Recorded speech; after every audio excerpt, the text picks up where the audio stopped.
Well, hello, welcome. I'm glad that you're here with us again as we continue our chronological read through of the Bible. As we ended our reading yesterday, the whole house of Jacob had reunited in Egypt. Joseph had sworn to Jacob that Jacob would be buried with his fathers in Canaan. Today, we are actually going to complete the book of Genesis.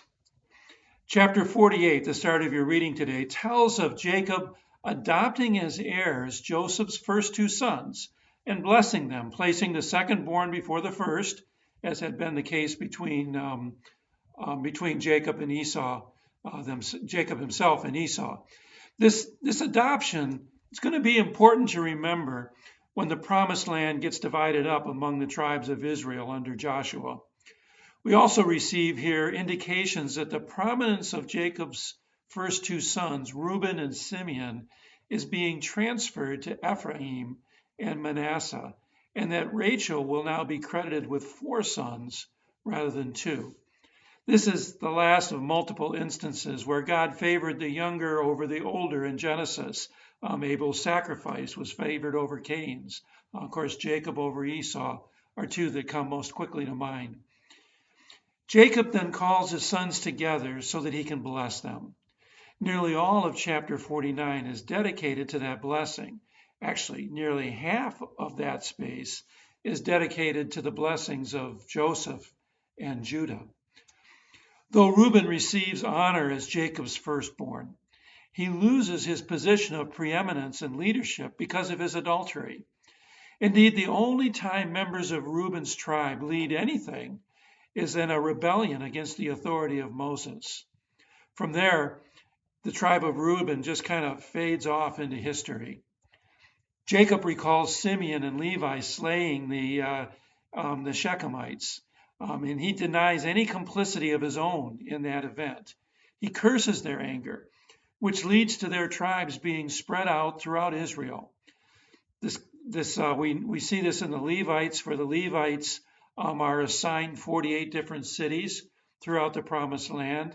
And the tribe of Simeon is granted certain cities inside of Judah, which basically results in them being absorbed by the tribe of Judah.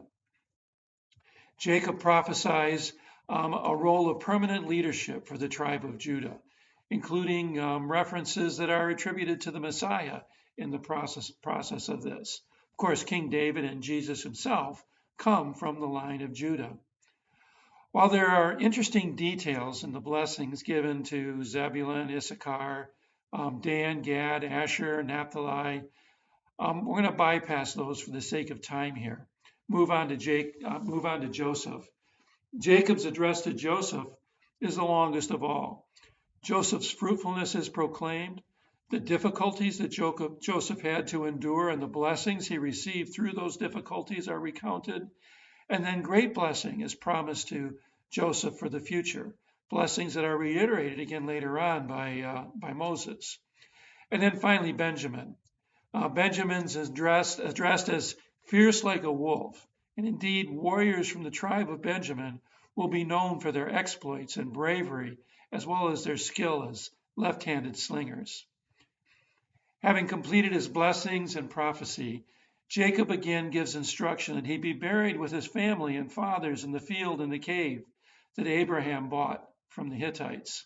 Then Jacob breathed his last and was gathered to his people, which is an Old Testament reference for dying in the Lord.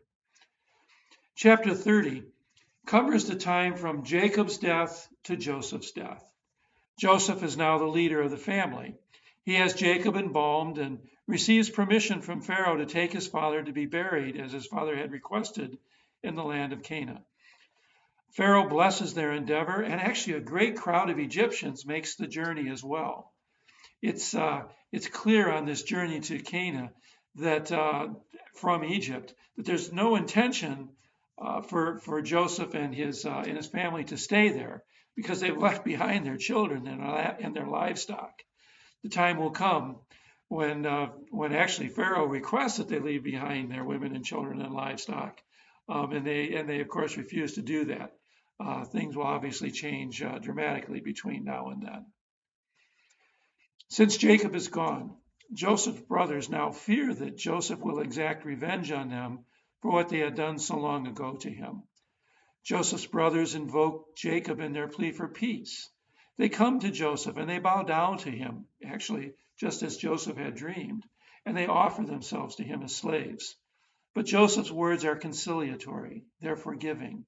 What they intended for evil, God intended for good, and he accomplished the saving of many through it. Joseph dies when he reaches the age of 110.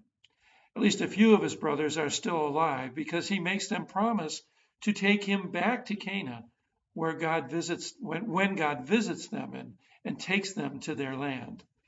Genesis closes then with death, but not without hope. God's promise lives, and God's people die with that hope in their hearts and on their lips.